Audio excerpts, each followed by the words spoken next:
Everyone in the small town of Pine Creek knew Rose Taylor as the quiet girl who worked at the local library.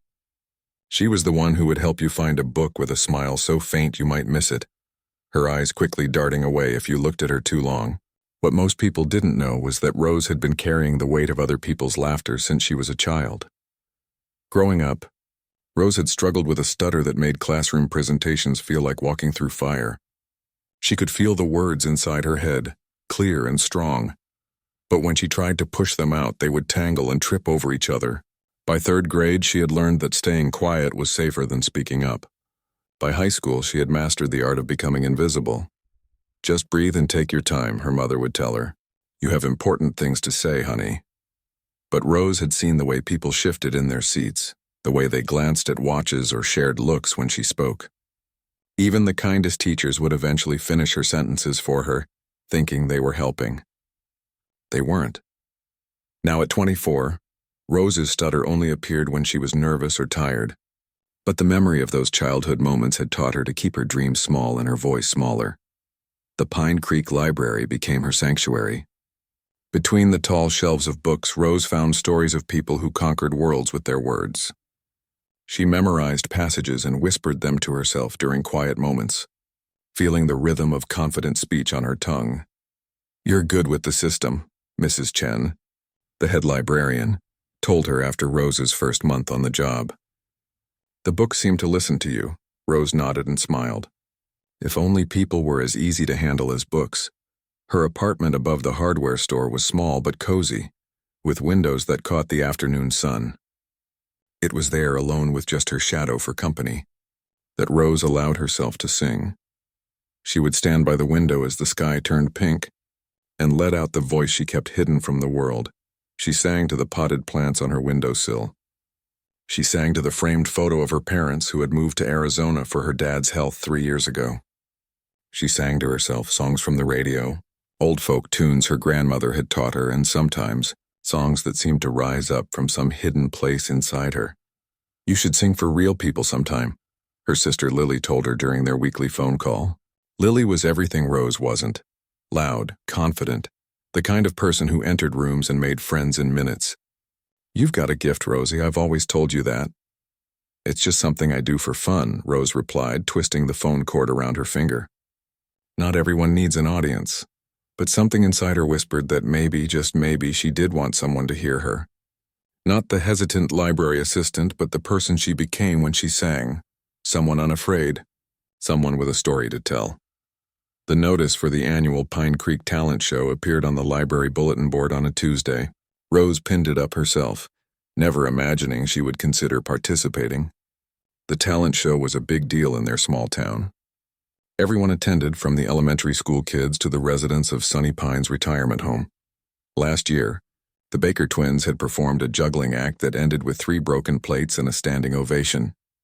"You should sign up," Mrs. Chen said, appearing so suddenly beside Rose that she almost dropped the thumbtack.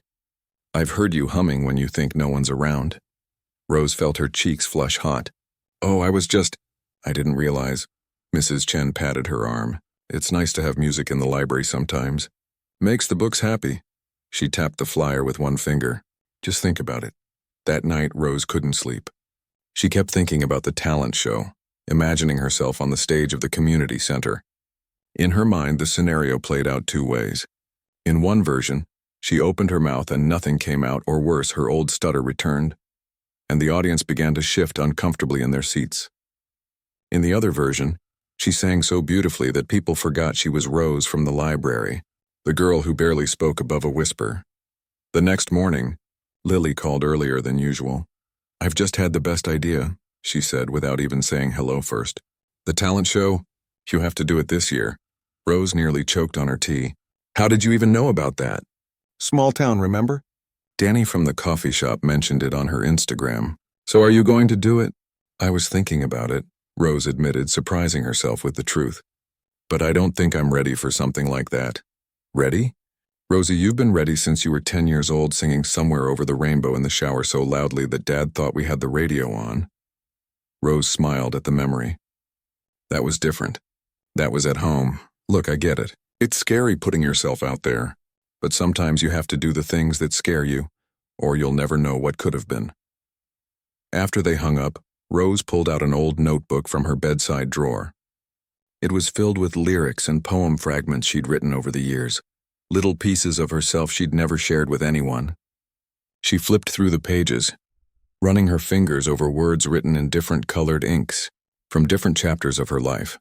There was one song she'd been working on for months, adding a line here and there, never quite finishing it. It was about feeling invisible but still burning bright inside, about having a voice that no one heard. Writing it had been like having a conversation with herself that she'd needed for years. What if she performed that? The thought both thrilled and terrified her. The next day at work, Rose found herself standing in front of the flyer again. Before she could change her mind, she wrote her name on the sign-up sheet that Mrs. Chen had helpfully placed next to it. "I'll need to provide my own music," she told Mrs. Chen afterward, her heart pounding so hard she was sure the older woman could hear it. "My nephew can help with that," Mrs. Chen said, beaming like Rose had just announced she was running for mayor. "He studies music production at the community college. I'll give you his number."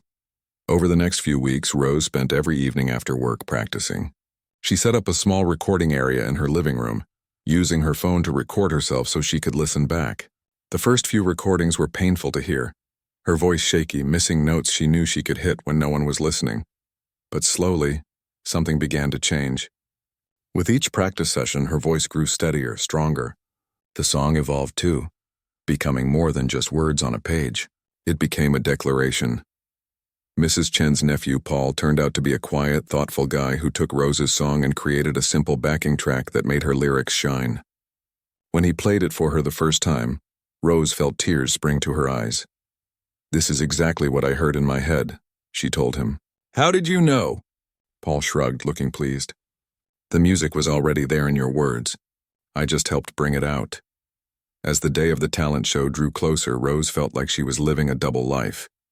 During the day, she was still the quiet library assistant, helping children find picture books and reminding teenagers to keep their voices down.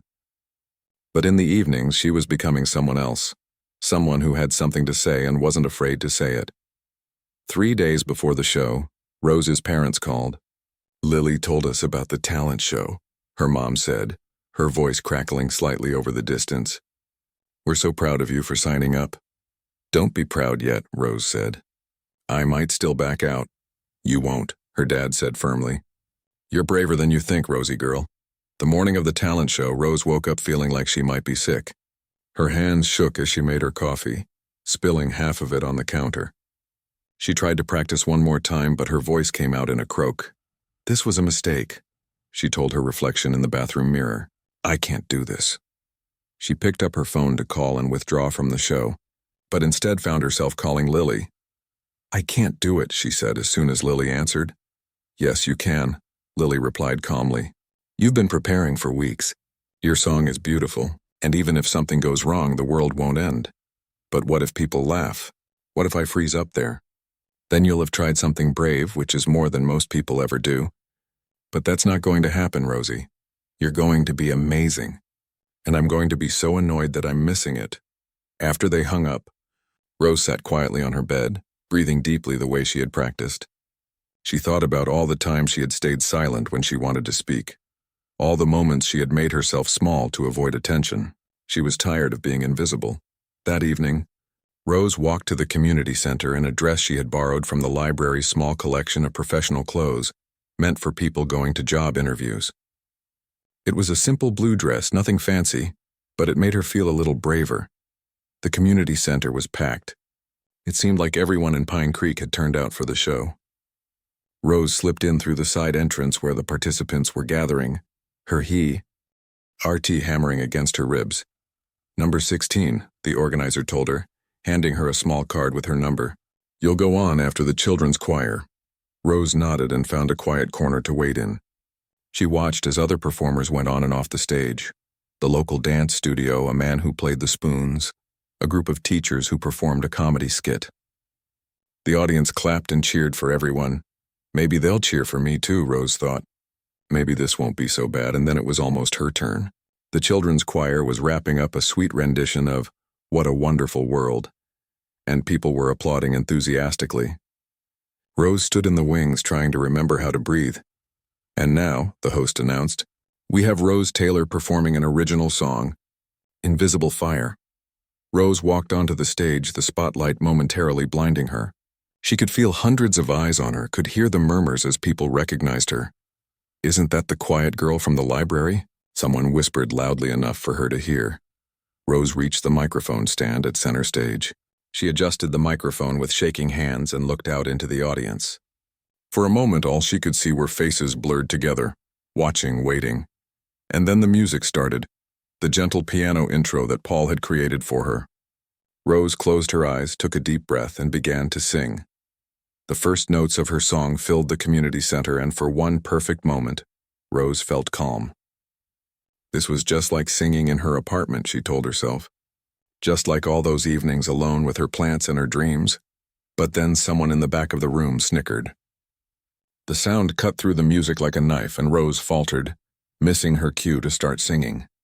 The backing track played on without her, those familiar piano notes now seeming to mock her silence.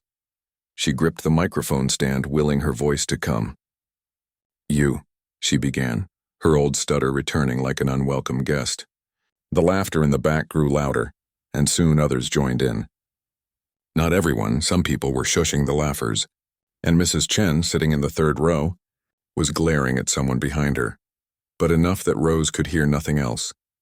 The stage light suddenly felt too hot, too bright. The faces watching her blurred into a sea of judgment. She was 10 years old again, standing in front of her class trying to get through a book report while the seconds ticked by like hours. I'm so sorry, she whispered into the microphone. The backing track continued to play, the melody reaching the chorus with no voice to accompany it. Rose stood frozen, her mouth opening and closing, no sound coming out. Someone shouted something she couldn't make out, and more laughter followed. Then she did what she had always done when the world became too much. She ran, off the stage, past the surprised faces of the other performers waiting their turn, through the side door, and into the cool night air. She didn't stop until she reached the small garden behind the community center, where she collapsed onto a bench, gasping for breath, hot tears streaming down her face. She wasn't sure how long she sat there, her arms wrapped around herself as if she might physically fall apart otherwise. The distant sounds of the talent show continued. Applause, music, laughter. The world spinning on as if her small heartbreak meant nothing. Hey. Rose looked up to see Paul, Mrs. Chen's nephew, standing a few feet away. He was holding her jacket, which she'd left backstage in her rush to escape. I thought you might need this, he said, offering it to her. It's getting cold.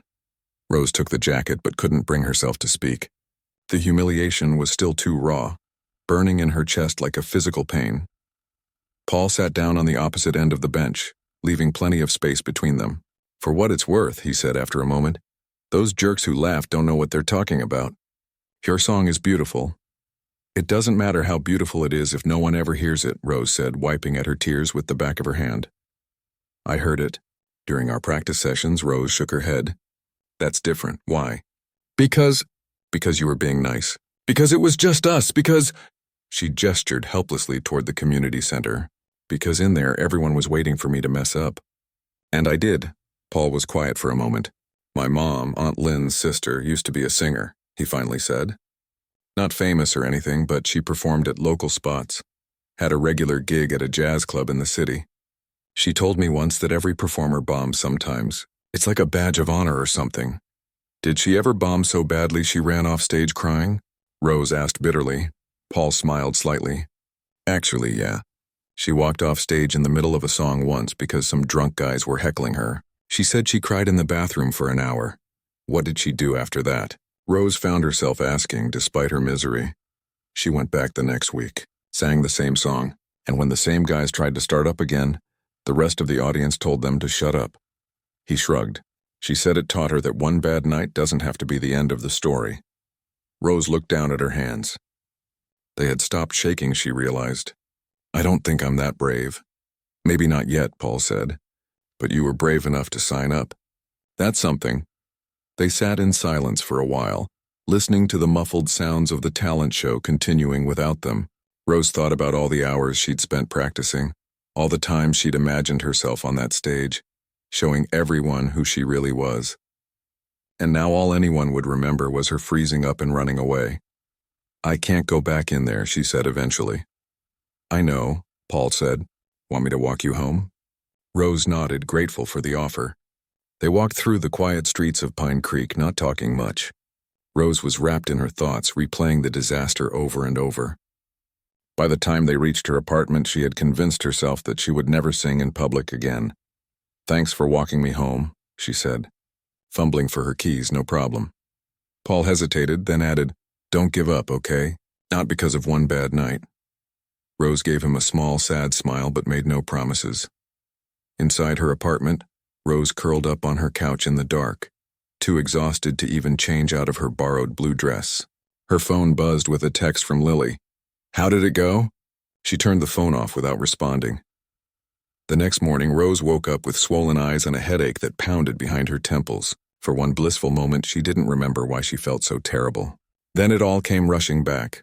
The laughter, her frozen voice, the humiliation of running off stage. She groaned and pulled her blanket over her head. She had never called in sick to the library before, but today she couldn't face the thought of seeing anyone. She texted Mrs. Chen, making up a story about a stomach bug, and then turned her phone off again before anyone could reply.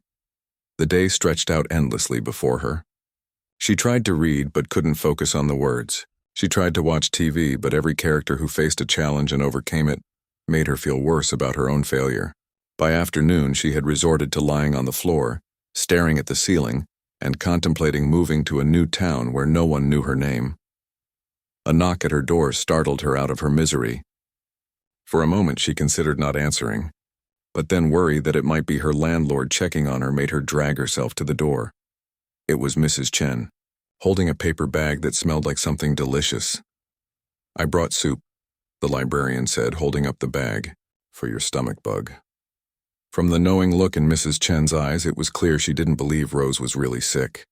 But she didn't call her out on the lie, just stood there patiently until Rose stepped back to let her in. "I'm sorry about last night," Mrs. Chen said, once they were seated at Rose's small kitchen table, bowls of fragrant chicken soup in front of them. Those young men who started laughing, they're the Cooper brothers. Troublemakers since kindergarten. The event organizer kicked them out after you left. Rose stared into her soup, too embarrassed to look up. "It doesn't matter. I made a fool of myself." "No," Mrs. Chen said firmly. "They made fools of themselves. You were brave enough to try something difficult." Rose didn't know what to say to that, so she took a spoonful of soup instead. It was good, warm and comforting in a way that made her realize she hadn't eaten anything since yesterday afternoon. "My nephew thinks very highly of your song," Mrs. Chen continued. "He said it's honest in a way most people are afraid to be." Rose felt her cheeks flush. "He was just being nice. Paul doesn't say things he doesn't mean," Mrs. Chen said simply. "It's one of his best qualities." They ate in silence for a few minutes. Rose could feel Mrs. Chen watching her, but the older woman didn't press her to talk, which Rose appreciated. After they had finished their soup, Mrs. Chen stood up to leave. "Take tomorrow off too if you need it," she said, patting Rose's shoulder. "But remember, everyone at the library knows the real you, the kind, thoughtful person who helps lost children find their way and knows exactly which book someone needs, even when they can't describe it properly. One bad night doesn't change who you are." After Mrs. Chen left, Rose sat at her kitchen table for a long time, thinking about what the librarian had said. Was that true?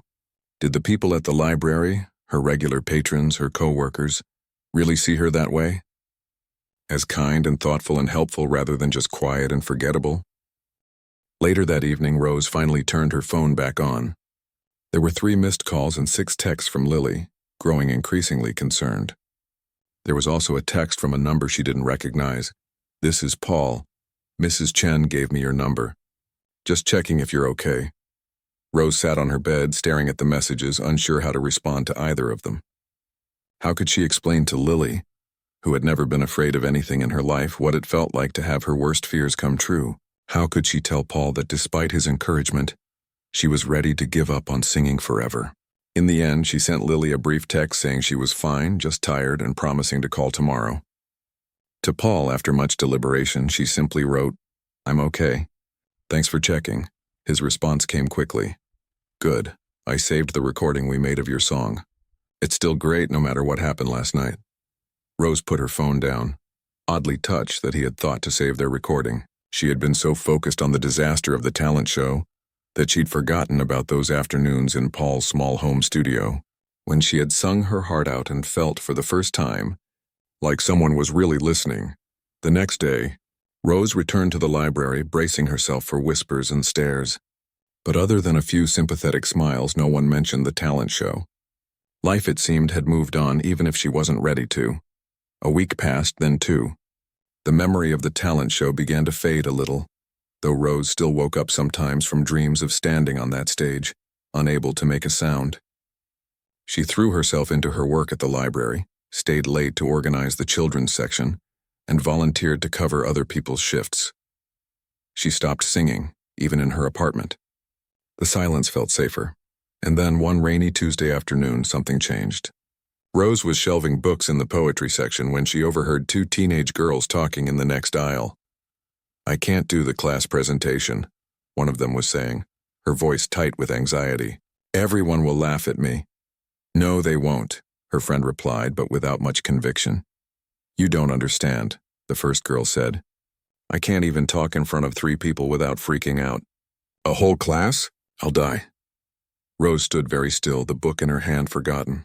She knew that feeling. The knot in your stomach, the certainty that you would fail, that everyone was just waiting for you to mess up. Before she could talk herself out of it, Rose stepped around the corner. The girls looked up, startled. "Sorry," Rose said. "I couldn't help overhearing. I know what it's like to be afraid of speaking in public." The girl who had been so upset. She couldn't have been more than 15. With glasses and a nervous habit of tucking her hair behind her ear, looked at Rose skeptically. "You do?" Rose nodded. "I've had a stutter since I was a kid. And a few weeks ago I completely froze during the town talent show, in front of everyone." Saying it out loud was like reopening a wound, but somehow it didn't hurt as much as she'd expected. The girl's eyes widened. "That was you?" "I heard about that. That must have been awful." "It was," Rose admitted. "Probably the most embarrassing moment of my life." How are you even functioning after that?" the girl asked, genuine curiosity in her voice. Rose considered the question. How was she functioning? She had survived, hadn't she? She had come back to work, faced the town, kept going. "One bad moment doesn't define your whole life," she said, surprising herself with the certainty in her voice. "And maybe the thing that scares you is worth being scared for." The girl didn't look entirely convinced, but she was listening intently. "I'm still afraid," Rose continued, "but I'm starting to think that might be okay. Being afraid doesn't mean you can't be brave too." As she said the words, Rose realized she was no longer just talking to the teenager. She was talking to herself. The conversation with the anxious teenager stayed with Rose long after the girl and her friend had left the library. Her own words kept echoing in her head. Being afraid doesn't mean you can't be brave too. Had she been brave at the talent show? Or just foolish? The line between the two felt blurry now, weeks after her humiliation. That evening, Rose found herself looking through her notebook of lyrics again. The pages felt like they belonged to a different person, someone hopeful, someone who believed her voice mattered. She ran her fingers over the words she had written for Invisible Fire, remembering how the song had felt like a piece of her soul when she was creating it. Her phone buzzed with a text from Paul. "Hey, library's hosting an open mic night next month. Just thought you should know." Rose stared at the message. Was he suggesting what she thought he was? The idea of getting on stage again made her stomach twist into knots. "Thanks for letting me know," she texted back, non-committal.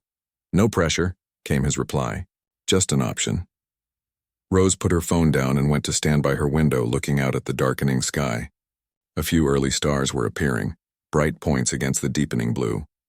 She thought about her conversation with the teenager earlier, about how sincere the girl had looked when she'd asked, "How are you even functioning after that?" The truth was, Rose wasn't sure she was functioning, not fully. She was going through the motions, doing her job, talking to her sister, making dinner, sleeping. But something inside her felt shut down, like a door that had slammed closed the moment she ran off that stage. The following Saturday, Rose was arranging a new display of spring gardening books when Mrs. Chen approached her. "I need a favor," the head librarian said without preamble. The person who was going to read for children's story time just called in sick. Can you cover? Rose felt a flicker of panic. Story time meant sitting in front of a group, all eyes on her, reading aloud, performing in a way. I don't think I'm the right person for that, she said quickly. Mrs. Chen gave her a knowing look. It's just reading to children, Rose. They're the most forgiving audience in the world. But my stutter comes back when you're nervous, I know. But you've been reading aloud to your plants for years, haven't you? Rose blinked in surprise. How did you know that? Mrs. Chen smiled mysteriously. The walls of this building are older than both of us combined. They talk. At Rose's continued hesitation, she added, just think about it. Story time isn't until 2 o'clock? As Mrs. Chen walked away, Rose felt a familiar anxiety creeping up her spine. Reading to a group of children shouldn't be as terrifying as singing on stage. But somehow the mere thought of being the center of attention again made her palms sweat.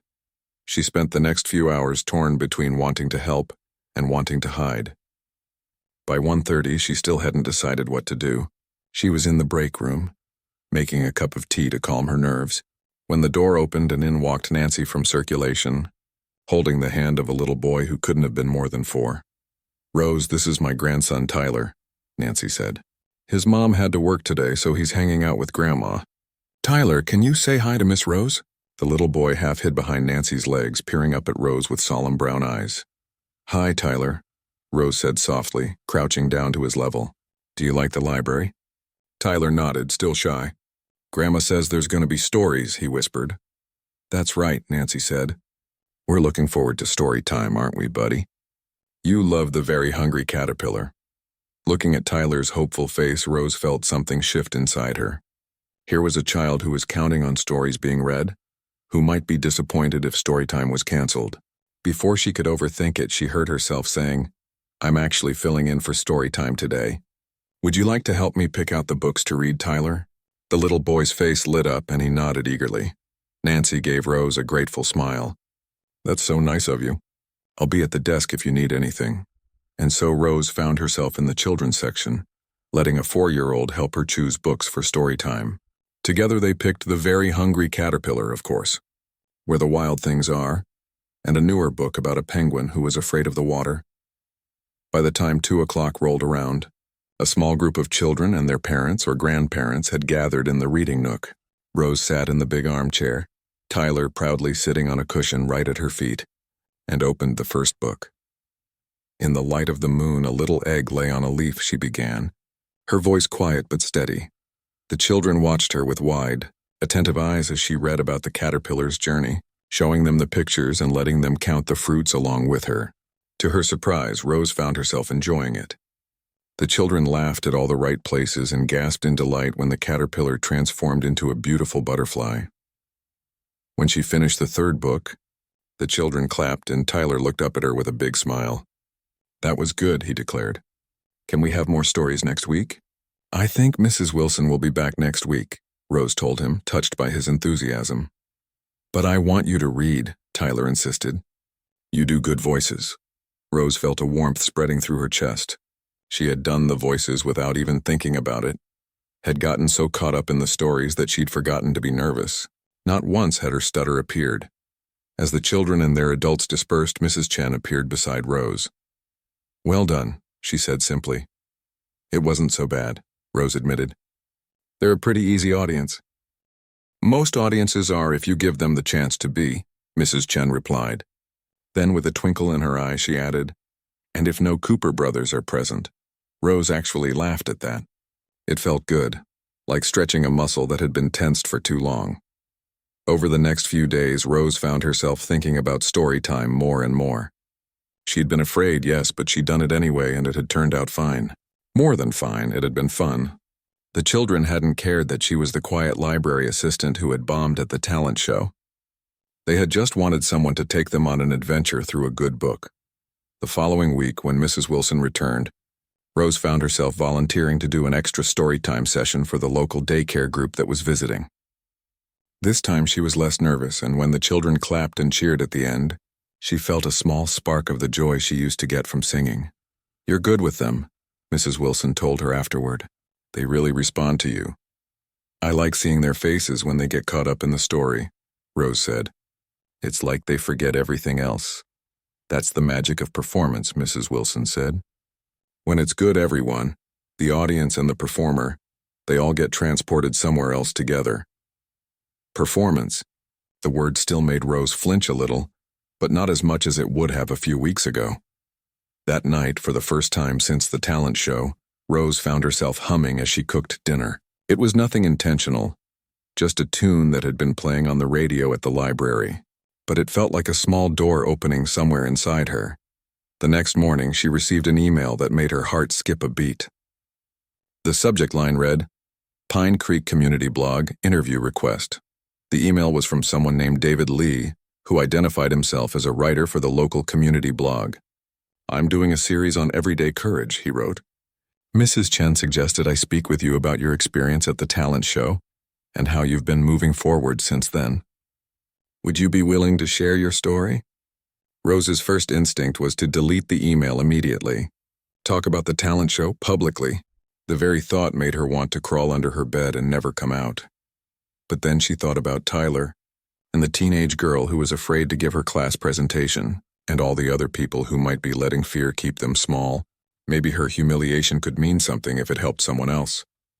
With shaking hands, she wrote back, I'd be willing to talk, but I'm not sure my story is very inspiring. David's response came quickly. From what Mrs. Chen tells me, you've shown a lot of courage in facing your fears. That's exactly the kind of story I'm looking for.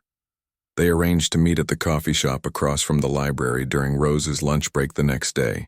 That night, Rose barely slept, worrying about what she would say, how she would explain what had happened without reliving the shame of it. David turned out to be a friendly man in his 30s with kind eyes and a notebook full of questions. I'm not here to make you uncomfortable, he assured Rose as they sat down with their coffees.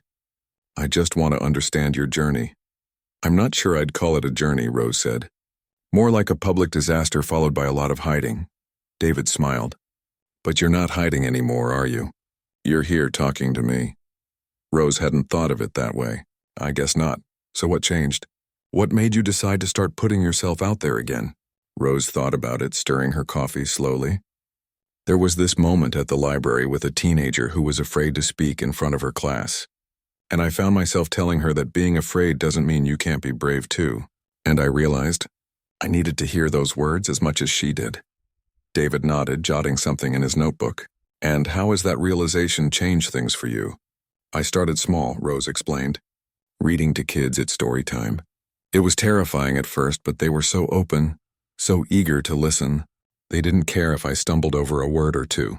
They just wanted the story. And has that experience made you think about singing again? The question hit a nerve and Rose felt her chest tighten. I don't know, she said honestly. Some days I think maybe I could try again someday. Other days the idea makes me feel sick. That's completely understandable, David said. Recovery from any kind of setback isn't a straight line.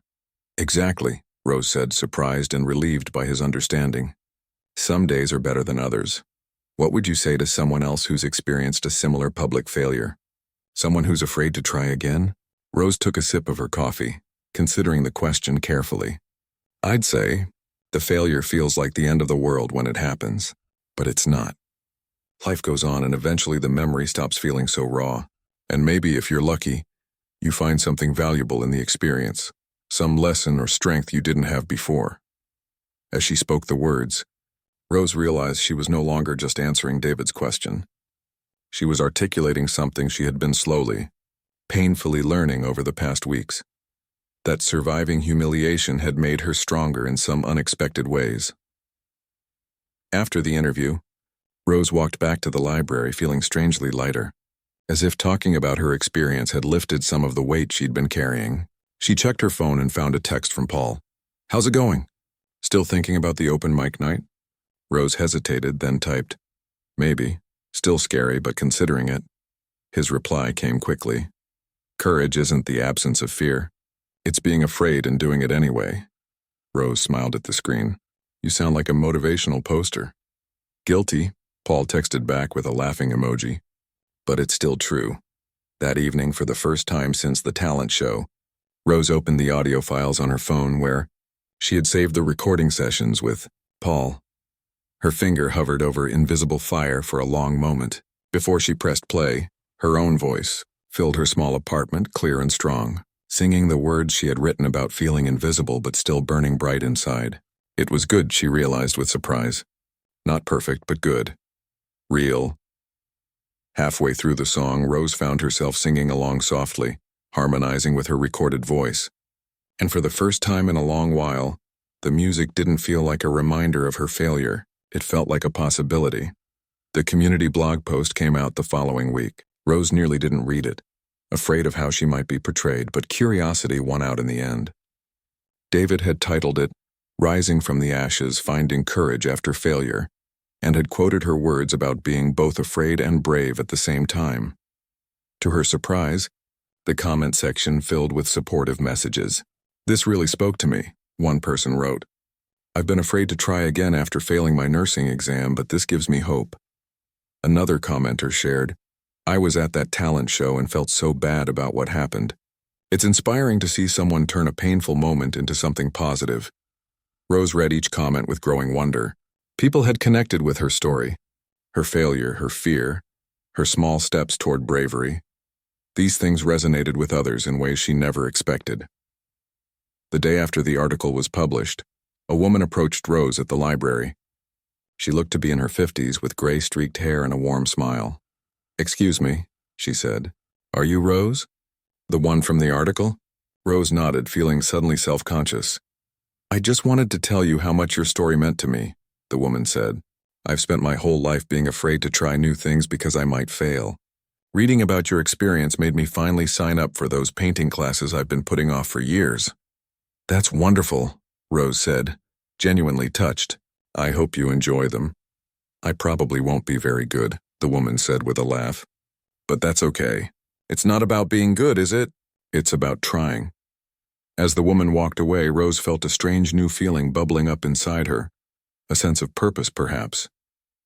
The idea that her most painful experience could somehow help others face their fears was powerful. That evening, she called Lily and told her everything. About the talent show disaster, about reading to the children, about the article and the responses it had gotten. "I'm so proud of you," Lily said when Rose had finished, "and not surprised at all. You've always been stronger than you give yourself credit for." "I don't know about that," Rose said, still uncomfortable with praise. "But I'm starting to think that maybe the talent show wasn't the end of the world. Maybe it was just a bad night." "Exactly," Lily agreed. "So what's next? Are you going to sing again?" The question made Rose's stomach flip. "I'm not sure. There's an open mic night at the library next month that Paul mentioned." "The cute music guy?" Lily asked, her voice taking on a teasing tone. "He's Mrs. Chen's nephew," Rose corrected, feeling her cheeks warm. "And he's been supportive." "Mm-hmm," Lily hummed knowingly. "Sounds like you should definitely do this open mic thing." After they hung up, Rose sat on her couch thinking about the open mic night. It would be a smaller crowd than the talent show, mostly library regulars, people she saw every day. The stakes felt lower somehow. And yet the thought of standing up and singing again made her heart race with anxiety. The next day, she ran into Paul at the coffee shop across from the library. He was sitting by the window, headphones on, working on his laptop, and didn't notice her until she was nearly beside him. "Oh, hey," he said, pulling off his headphones. "I was just reading that article about you." "It's really good." "Thanks," Rose said, shifting uncomfortably. "It's a little weird having people read about my biggest humiliation." "That's not what they're reading about," Paul said, shaking his head. "They're reading about someone who got knocked down and got back up again. That's a story people need to hear." Rose wasn't sure what to say to that, so she changed the subject. "Are you working on a new music project?" "Actually, yeah. The community college is putting on a showcase next semester, and I'm producing some tracks for it." He hesitated, then added, "You know, if you ever wanted to record something properly, I could help with that." The offer hung in the air between them. Rose thought about her song, about how it had felt to sing it in Paul's small home studio, about how for a brief moment on that talent show stage, before the laughter started, she had felt truly alive.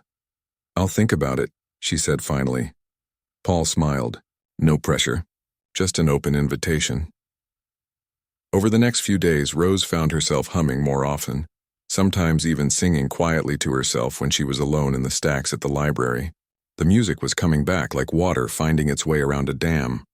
One evening, she sat down with her notebook and looked at Invisible Fire again.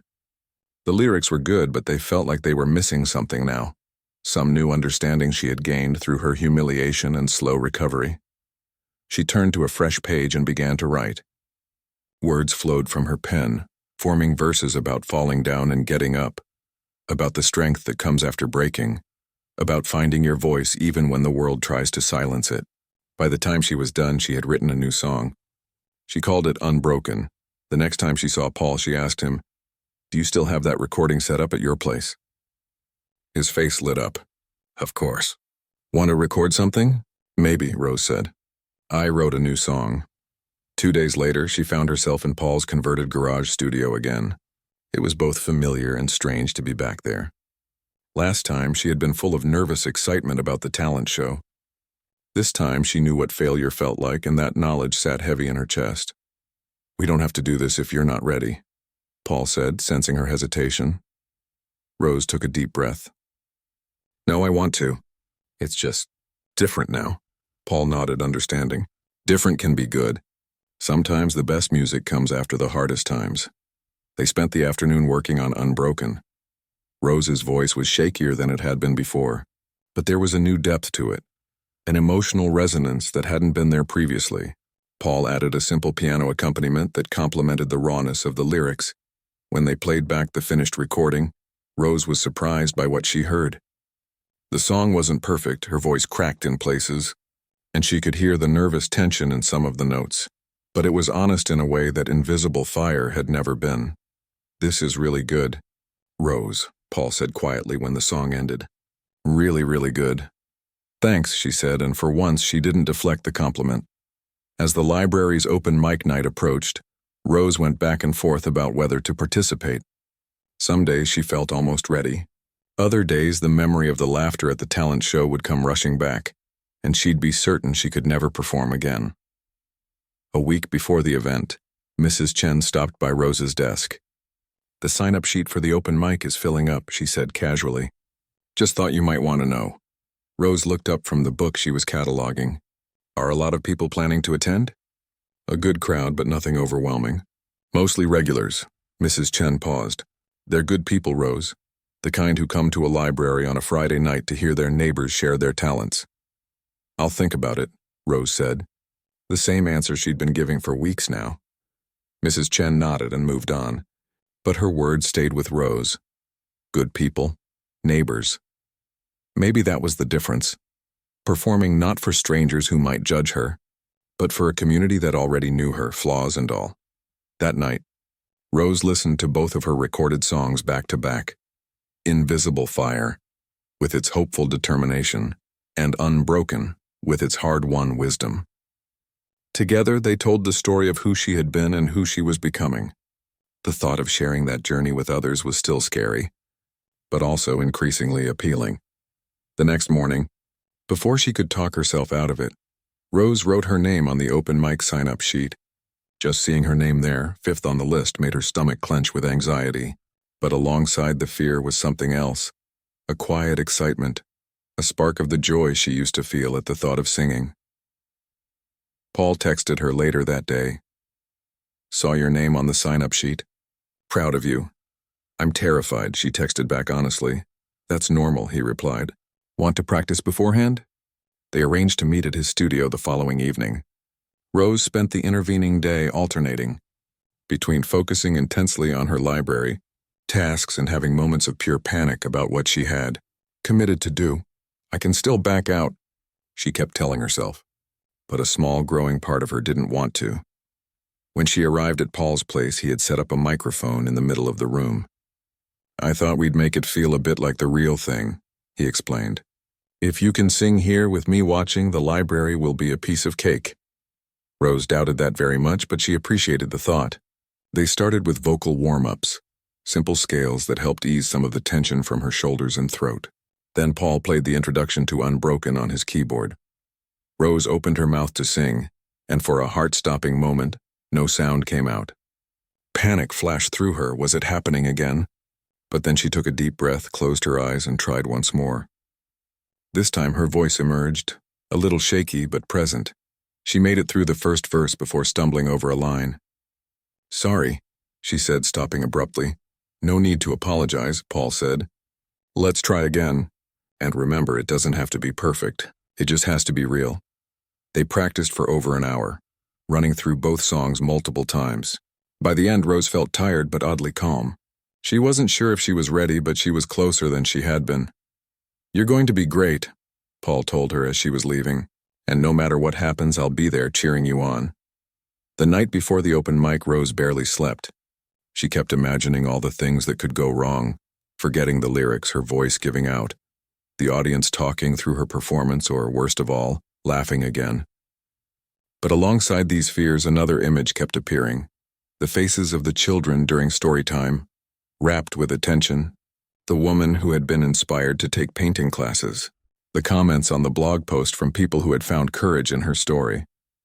Maybe, she thought as dawn began to break, this wasn't just about her anymore. Maybe her songs, her journey could mean something to someone else. The day of the open mic, Rose went through her library duties on autopilot, her mind elsewhere. Mrs. Chen must have noticed her distraction because she patted Rose's shoulder as she passed by and said simply, "You've got this." As 5 o'clock approached and Rose's shift ended, she went to the staff room to change into the outfit she had brought.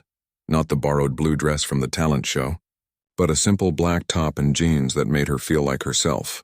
She applied a little mascara and lip gloss, more as a ritual of preparation than out of vanity. Paul had texted earlier, "I'll be there at 6. Want to run through the songs one more time before it starts?" Rose had agreed, grateful for the chance to warm up her voice and calm her nerves.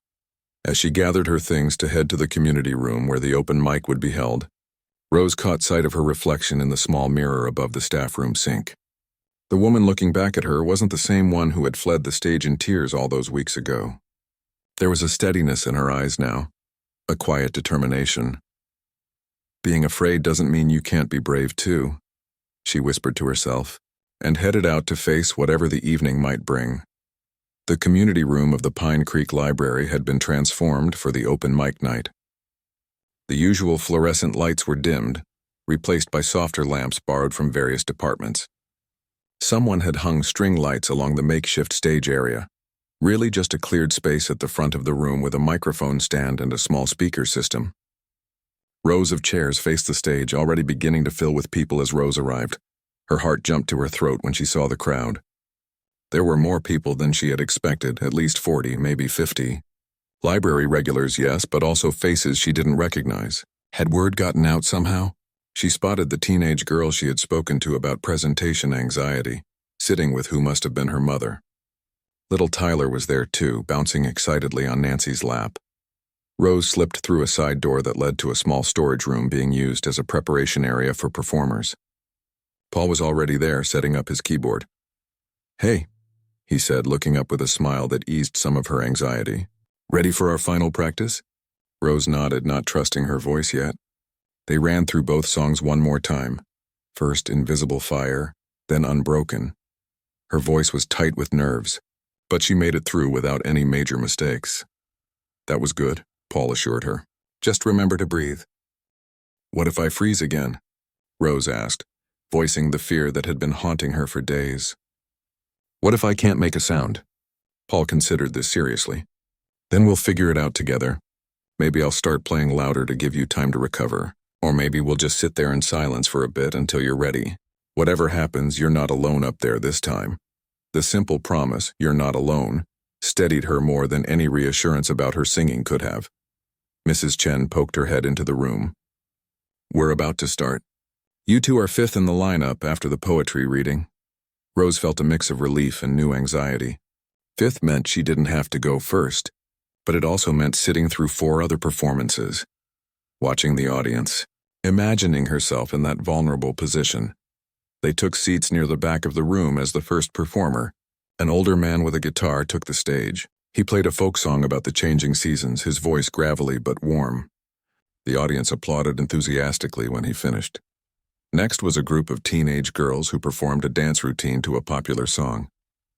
They were followed by a woman reading a moving essay about her late grandmother, and then a young man who played an impressive classical piece on violin. All too soon, it was Rose's turn. Her legs felt like lead as she made her way to the stage area, Paul right beside her. He set up his keyboard while Rose stood frozen before the microphone, looking out at all those expectant faces. She could hear her heartbeat in her ears, could feel her hands trembling. For a terrifying moment, she thought she might run again, but then she caught sight of Tyler, giving her an enthusiastic thumbs up. Behind him sat Mrs. Chen nodding encouragingly. And there, in the back row, was the woman who had signed up for painting classes after reading Rose's story. These weren't strangers waiting to judge her. These were people, neighbors, friends, a community, who had come to listen, to share, to be part of something together. Rose leaned toward the microphone. "Hi," she said, her voice coming out as a whisper. She cleared her throat and tried again. "Hi, I'm Rose. Some of you might remember me from the talent show a few months ago." A ripple of recognition went through the audience, but no one laughed. "Tonight I'm going to sing 2 songs. The first is called Invisible Fire. It's about feeling unseen but knowing your own worth." Paul began to play, the gentle piano introduction filling the room. Rose closed her eyes, took a deep breath, and began to sing. The first notes came out shaky, uncertain. But as the first verse progressed, something shifted. Rose opened her eyes, looking not at the whole audience but at individual faces.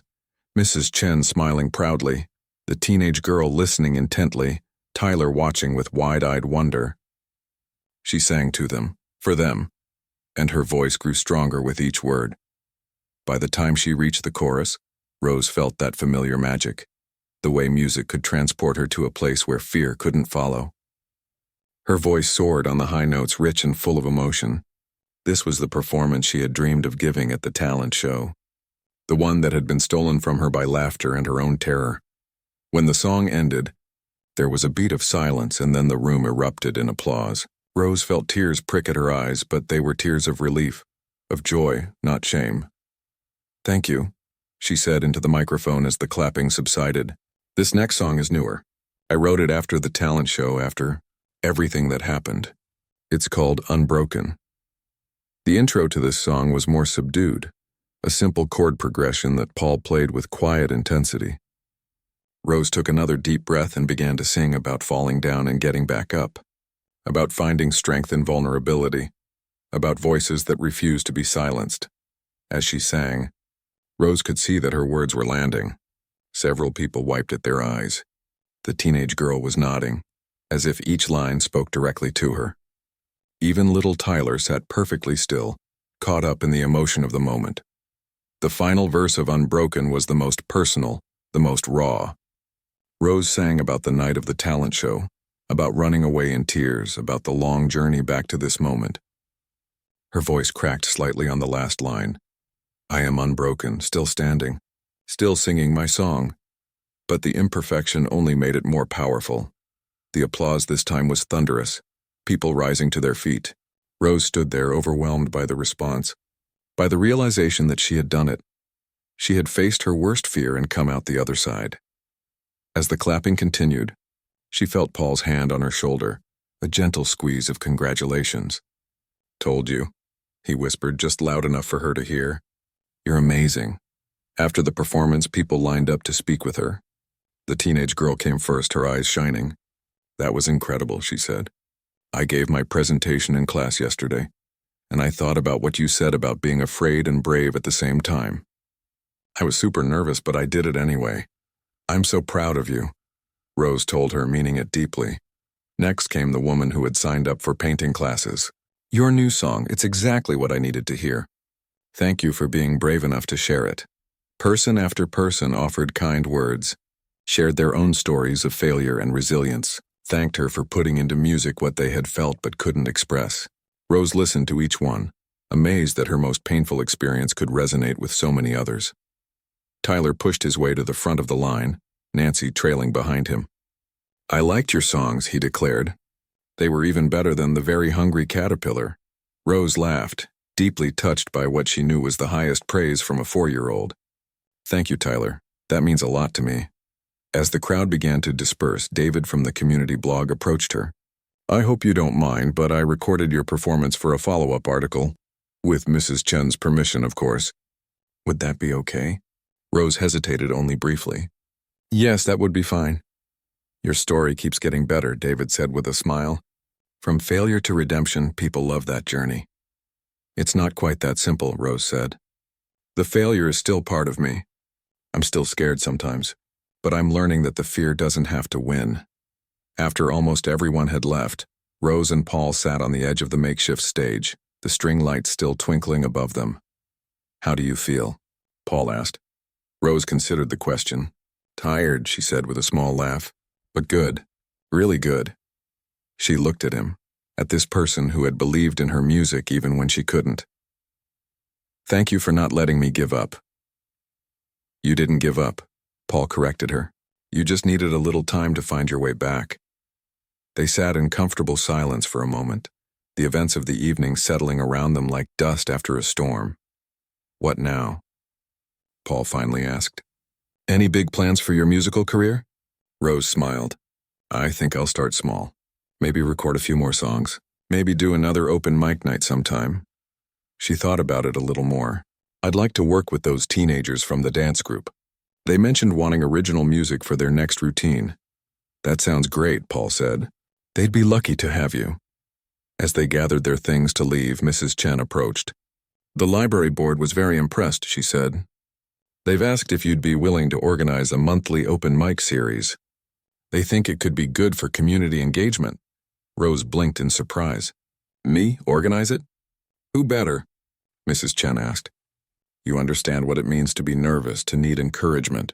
And after tonight, I think many more people will want to share their talents." The idea was both exciting and intimidating, being responsible not just for her own performance, but for creating a space where others could be vulnerable, could take risks, could shine. "I'll think about it," Rose said, but already she could imagine it.